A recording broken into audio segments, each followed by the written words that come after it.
பாகிராஜ் சாருடைய அந்த இறுதி மரியாதை நாளை காலையில் 9 மணி வரைக்கும் இங்கே அவருடைய வீட்லேயும் 9:45 இங்கேருந்து கிளம்பி பெசன்ட் நகரை போய் அடைஞ்சிட்டு 10:45 11:45 மணிக்குள்ள அவருடைய இறுதி மரியாதை அங்கே பெசன்ட் நகரில் செலுத்தப்படும். அதுதான் பிளானு. வேற என்ன சொல்லுங்கள்? 9 மணிக்கு இங்கேருந்து கிளம்பிடுறோம். 9 மணிக்கு நம்ம இங்கேருந்து கிளம்பிடுறோம். 10:45 11:45 அங்கே நடக்கிற இறுதி சடங்குகள் நடக்கும் என்பதை தெரிவித்துக் கொள்கிறோம்.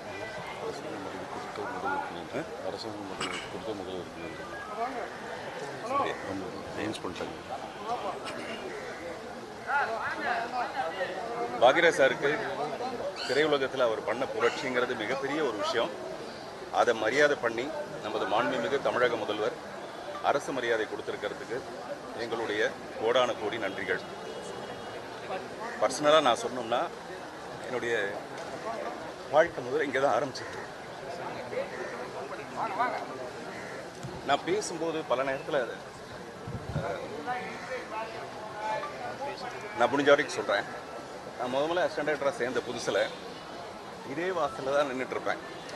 அவருடைய பிறந்த நாள் வந்ததுன்னா வள்ளூர் கோட்டம் வரைக்கும் கூட்டம் இருக்கும். அந்த கூட்டத்தை சரி பண்ணி அவருக்கு வர மாலை மரியாதைகளை வாங்கி அடுக்கி பின்னாடி வச்சுட்டு அந்த கியூவை சரிப்படுத்தி அனுப்புறது தான் என்னுடைய வேலை. நான் அசிஸ்டன்ட் டைரக்டராக சேர்ந்தோடனே முதல்ல செஞ்ச வேலை அதுதான்.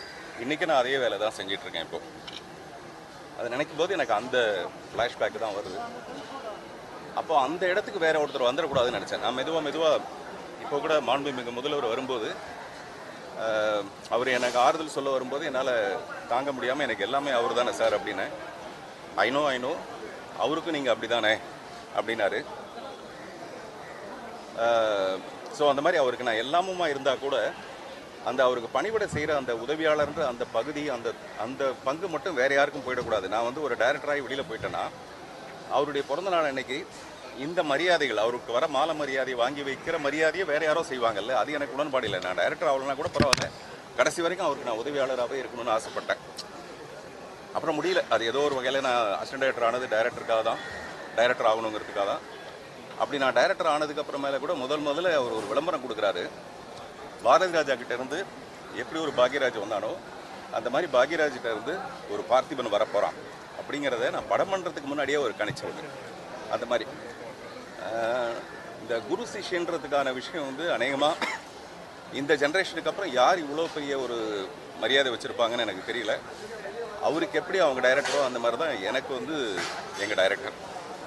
அவர் இறந்த ஒரு 15 நாளைக்குள்ளே இவருடைய மறைவுங்கிறது ஒரு தாங்க முடியாத ஒரு துக்கத்தை கொடுக்குது. மறுபடியும் நிறைய சாதிச்சு அந்த சாதனைகளை நான் அவருக்கு காணிக்க ஆகணும்னு நினைக்கிறேன். நன்றி.